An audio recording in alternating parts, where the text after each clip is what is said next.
Lur, selamat datang di Ngidul Ngalebu Film Jadul. Ya apa kabar lur, sehat-sehat kabeh sekeluarga setanah air yo. Bali mana yang aku Icang warnet paket malam seperti biasa. Sesuai banyak requestan dari kalian, kali ini kita akan bersinggah ke negeri pizza dengan mengidul film superhero Italia berjudul They Call Me Jake tahun 2015.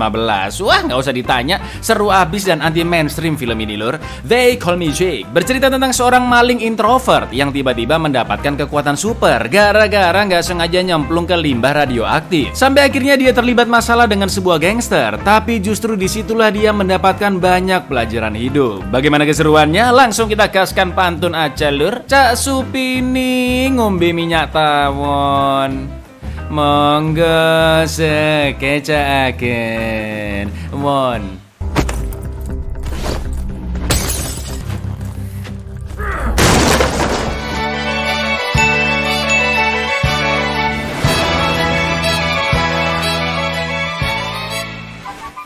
Seorang maling asal Italia bernama Enzo Secotti, nggak pakai L, dikejar dua polisi gara-gara ngejamret jam mewah. Jalanan Roma yang banyak gang sempit dan kerumunan massa yang sedang berdemo sangat-sangat menguntungkan Enzo untuk menyulitkan polisi yang mengejarnya. Enzo yang semakin terpojok kabur ke pinggir sungai dan sembunyi di sebuah kapal kecil. Karena kedua polisi melihatnya kabur ke arah sungai, mereka langsung memeriksa kapal tersebut. Untungnya Enzo mengambil langkah cerdik dengan nyemplung ke dalam sungai, dan tak lama kemudian polisi-polisi itu pun akhirnya pergi. Tapi ketika akan kembali naik ke permukaan, gak sengaja Enzo nginjek sebuah drum limbah radioaktif sampai terperosok jatuh ke dalamnya. Dan inilah They Call Me Jake.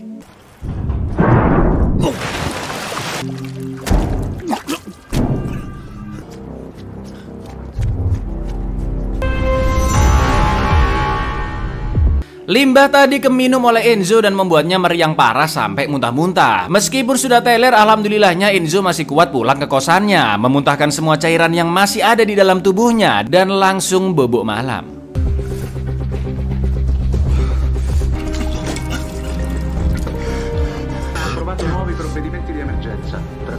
Keesokan paginya Enzo masih agak batuk-batuk. Setelah subuhan, mandi dan sarapan, dia berencana menjual jam mewah hasil jambret ke temannya Sergio yang ngekos satu lantai di bawahnya. Karena di sana hanya ada putri semata wayangnya Sergio, yaitu Alessia. Enzo pun pergi mencarinya ke markas gangster tempat Sergio bekerja. Gangster tersebut dipimpin oleh Fabio aka The Gypsy, seorang preman psikopat yang lebih mementingkan kepopuleran dibanding hanya sekedar mendapatkan cuan. Saking psikonya lur, Fabio marah cuma gara-gara apa? Anak buahnya nggak beliin harddisk sesuai warna keinginannya. Ditambah lagi ada anak buah lain yang nggak sepaham dengannya, langsung dipukulin pakai harddisk, ndasnya sampai mati. Terus habis gitu bersihin tangan pakai hand sanitizer dong, psikopat.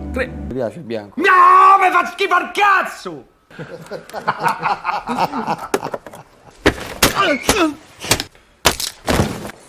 Oh, 3 ore di fila, non ce la facevo più. Selesai meeting, Sergio menemui Enzo dan membeli jam mewahnya sebesar 100 euro, ya sekitar 1,5 jutaan lah. Setelah itu Sergio mengajak Enzo ke kosannya dan dia diajak menjalankan suatu misi. Saat Sergio menyiapkan barang-barang yang diperlukan, datanglah anaknya Alessia yang ngomong ngalur ngidul nggak jelas. Usut punya usut, ternyata Alessia menjadi ODGJ semenjak kematian ibu kandungnya, dan dia sangat terobsesi dengan anime Steel Jake sampai menggambar banyak robot Jake di kosannya. Juga nggak mau lepas dari DVD animasi Steel Jake kesukaannya. Setelah itu mereka berdua pun pergi ke suatu tempat yang ternyata Enzo diajak bertransaksi kokain dengan dua utusan dari klan Camorra yang dipimpin oleh Nunzi. Sebut saja mereka berdua adalah Boim dan Bimo, ya kan? Karena Bimo teler overdosis, mereka pun membawanya ke lantai atas untuk menyembuhkannya. Tapi sayang mereka sudah terlambat. Bimo kejang-kejang berbusa dan akhirnya tewas. Jelas Boim gak terima temannya meninggal, dia langsung menyiram air, mengambil pistolnya Sergio dan menembaknya. Sergio yang sekarat masih bisa membunuh Boim. Sampai akhirnya Enzo juga terkena tembakan dan jatuh ke bawah.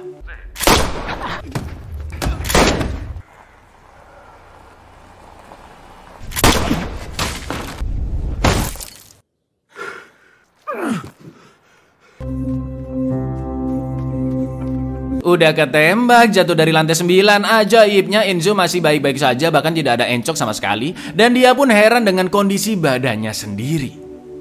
Sesampainya di kosan terlihat Alicia di tangga dan menanyakan di mana ayahnya berada. Enzo pun langsung masuk ke kamarnya tanpa menggubris Alicia yang masih menggedor-gedor pintu bertanya ayahnya di mana. Ketika memperban luka tembak, anehnya Enzo tidak merasakan sakit sama sekali. Lalu dia melanjutkan kebiasaannya sehari-hari, yaitu nonton film asli oleh sambil makan yogurt. Karena Alicia masih teriak-teriak sambil mencet-mencetin bel, Enzo pun makin geram dan memukul pintunya. Tapi yang terjadi, Basta! Loh, kok jebol? Nggak mungkin dong pintunya berbahan kardus ya kan? Alicia pun terkejut dan akhirnya pergi dari sana. Sedangkan Enzo mencoba menggeret dan mendorong lemari, melepas pipa lalu meremukannya dengan sangat-sangat mudah. Sadar dengan kekuatan di dalam dirinya, bukannya berbuat baik seperti superhero pada umumnya, tapi malah dipakai buat ngambil mesin ATM dong. Plok.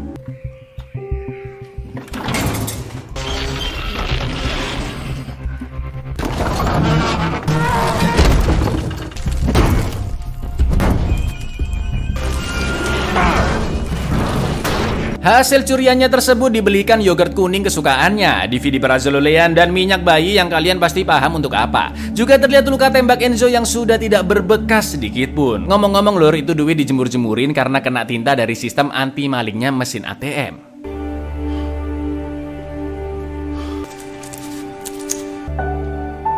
Tak lama kemudian terdengar suara teriakan Alicia karena dia dipaksa memberitahu di mana Sergio berada oleh Fabio and the gang. Enzo pun turun dan mengkode Alicia agar tidak memberitahu kemarin dia pergi bareng bapaknya. Karena Enzo masih nguping, Fabio pun menamparnya dan meminta dia segera pergi dari sana. Lalu mereka masuk ke kosan Sergio dan menggeledah seisi rumah untuk mencari obat bius yang disimpan oleh Sergio. Juga berusaha memperkaos Alicia. Sampai akhirnya DVD Stiljik favoritnya disentuh dan Fabio langsung dicakar oleh Alicia. Tepat ketika Alicia akan dibunuh dengan jaket dan masker untuk menutupi identitasnya, Enzo pun masuk melalui jendela dan menyelamatkan Alicia.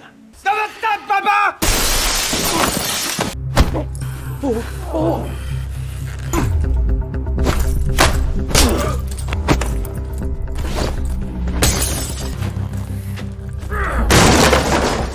Ja, stacca testa. Lasciala.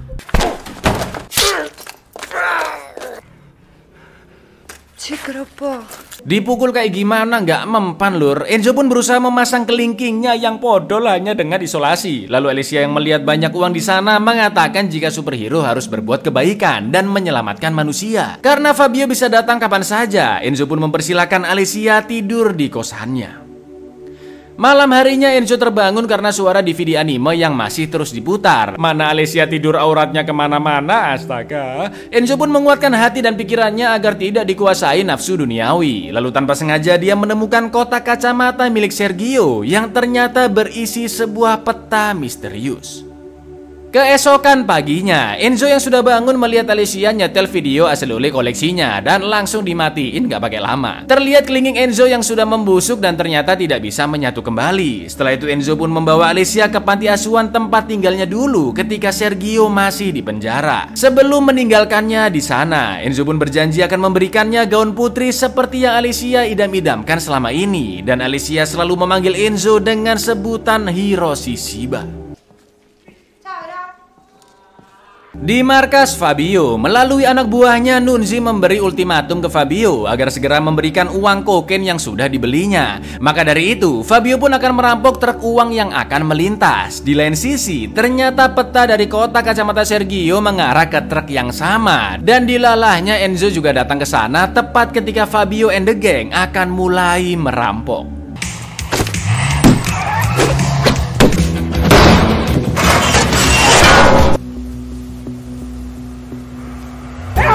Via dalla truzza! Karena uang malah dirampok oleh Enzo, salah satu anak buah Fabio bernama Rika akan meminjam uang dari seorang waria bernama Marcelon untuk mengembalikan uang kokain ke Nunzi. Jelas Fabio tidak setuju dengannya karena kemakan gengsi ya kan. Tapi Rika yang sudah muak nggak peduli dengan tingkah Fabio dan akan tetap menjalankan rencananya tadi. Awalnya Fabio membiarkannya pergi, tapi dengan bengisnya dia melepaskan anjing buas Rottweiler peliharaannya untuk membunuh Rika.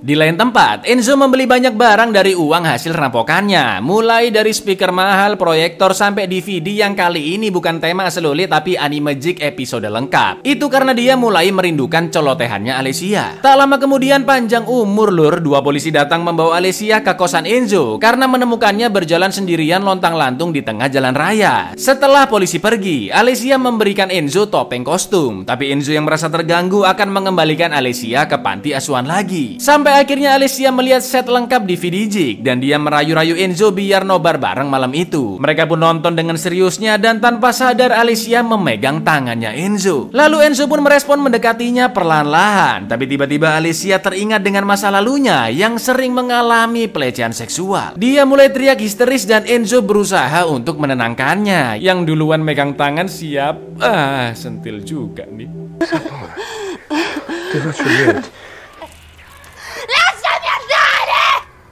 Salvar.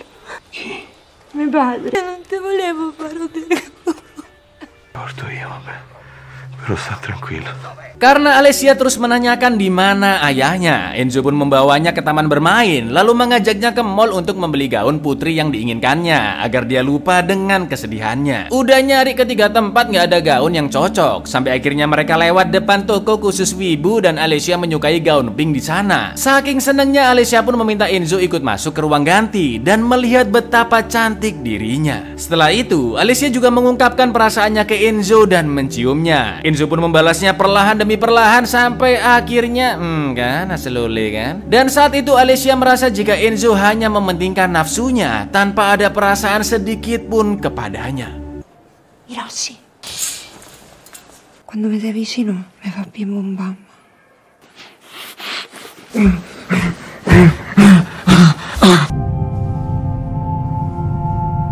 Sebelum pulang, Alicia menyalahkan Enzo karena tidak bersikap layaknya seorang superhero. Dia juga masih terus membahas ayahnya yang telah menghilang dan belum diselamatkan. Enzo pun terpaksa memberitahu jika ayahnya tertembak dan sudah meninggal saat mereka kerja bersama. Mendengar itu Alicia pun sangat terpukul dan pergi begitu saja naik tram. Tapi tiba-tiba tram berhenti karena ternyata Enzo menahannya. Dia menemui Alicia untuk meminta maaf dan merayunya agar kembali pulang bersamanya. Tapi tololnya tanpa sadar Enzo lupa pakai masker dan tidak menyembunyikan identitasnya. Orang-orang di sekitarnya pun merekam sosok asli dari penjahat kriminal super tersebut yang selama ini videonya sudah viral di YouTube. Itu artinya tidak lama lagi Enzo akan menjadi buronan polisi akibat ulah malingnya selama ini. Tak lama kemudian terjadi ledakan bom dari teroris di dekat sana. Lalu Enzo pun langsung kabur dan membawa Alicia melihat jasad ayahnya. L'altra volta mette la maschera e stanno a guardare tutti.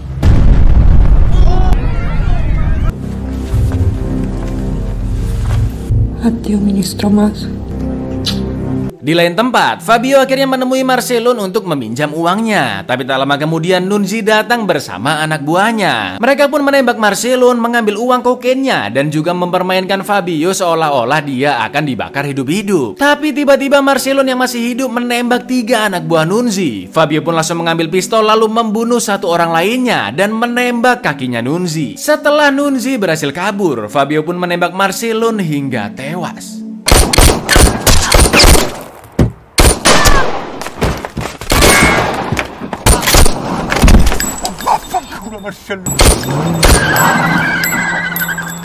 Sesampainya Fabio di markas, semua anak buahnya sudah disikat habis oleh Nunzi dan hanya menyisakan 1 orang yaitu Tazi. Lalu Fabio melihat berita tentang penjahat super alias Enzo yang identitasnya sudah diketahui dari video yang tersebar. Karena masalahnya dengan Nunzi semakin runyam, ditambah lagi Enzo juga mengacaukan perampokannya, Fabio pun berniat menghabisi mereka semua. Non gli fa merculo a tutti.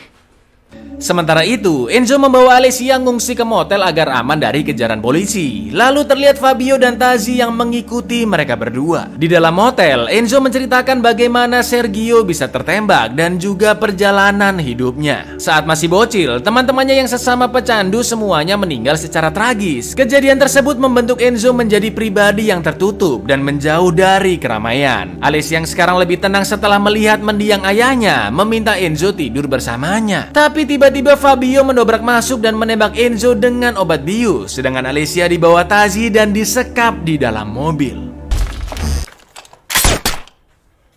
Piacere Fabio.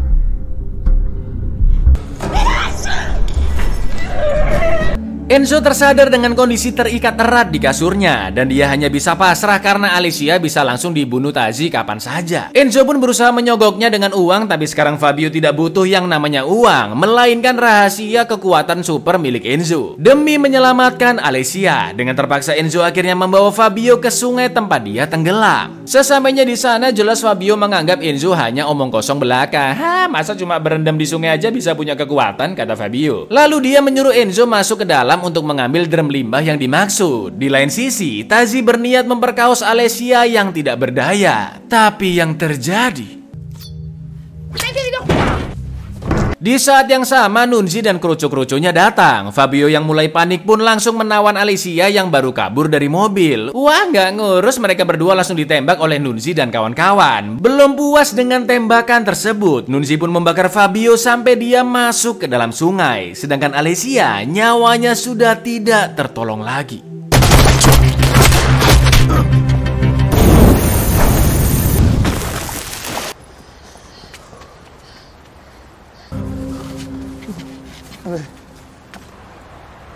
Diventare zio.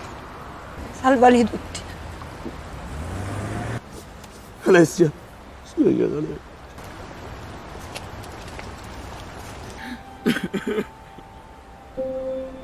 Meskipun tertembak dan terbakar, Fabio yang sudah menenggak banyak cairan radioaktif kembali hidup dan mendapatkan kekuatan yang sama seperti Enzo. Dengan wig palsunya, Fabio langsung mendatangi markas Nunzi, menghabisi semua pasukan di sana, dan terakhir membunuh Nunzi sambil merekam semua aksinya. Setelah itu, Fabio menemukan gudang senjata dan mengambil bom di dalam sana. Udah psikopat, stres, punya kekuatan super, nemu bom pula. Wow, udah, wow, udah.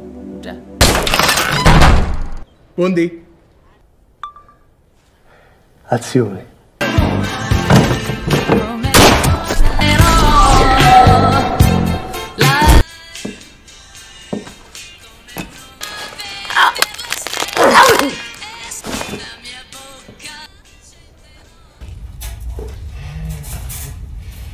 Di lain tempat, Enzo masih sangat-sangat terpukul atas meninggalnya Alicia dan sudah kehilangan semangat hidup. Dia berjalan tak tentu arah sampai akhirnya polisi melihatnya dan berniat akan menangkap Enzo. Kayaknya orang itu si kriminal super. Yang benar masa dia, kata polisi. Mundur sampai akhirnya ada mobil ibu-ibu bersama putrinya di belakang. Mereka langsung menghindar, oleng dan kecelakaan. Meskipun ibunya berhasil diselamatkan, tapi putrinya masih terjebak dan mobil mulai terbakar. Enzo pun langsung berlari menyelamatkan putrinya tepat sebelum mobil meledak.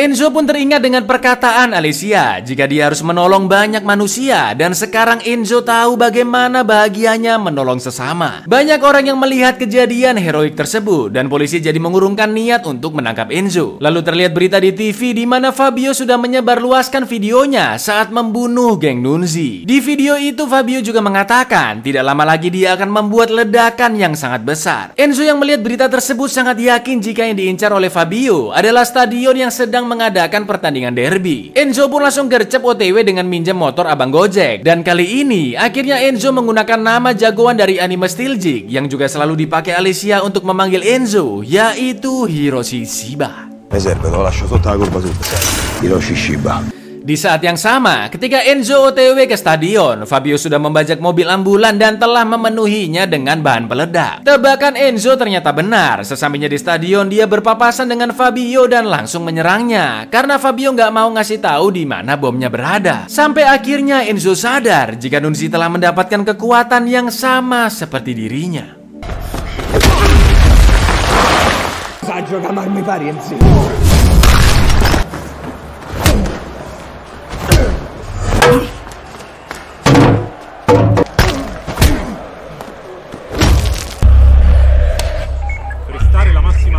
Enzo pun mengejar Fabio sampai ke tribun penonton. Mereka terus berkelahi dan akhirnya handphone pemicu bom berhasil dijatuhkan. Karena setelah itu Fabio menyalakan timer secara manual dan kabur dari sana. Enzo pun segera membawa bomnya menjauh dengan ambulan. Tapi polisi yang tidak tahu menahu soal bom tersebut malah menghalangi jalannya. Meskipun Enzo sudah memberitahu ada bom di dalam mobil, tapi polisi masih meminta Enzo keluar dari sana. Enzo pun akhirnya keluar dari belakang mobil lalu mendorongnya agar dia bisa kabur membawa bom tersebut. Bomba, spostatevi!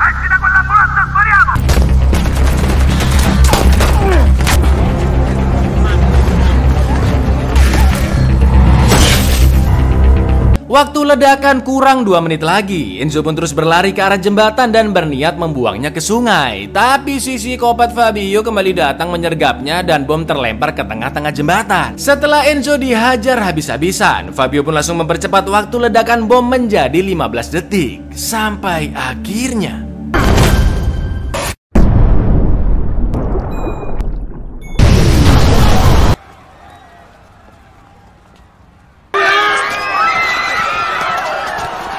Mam tinggal endasnya doang.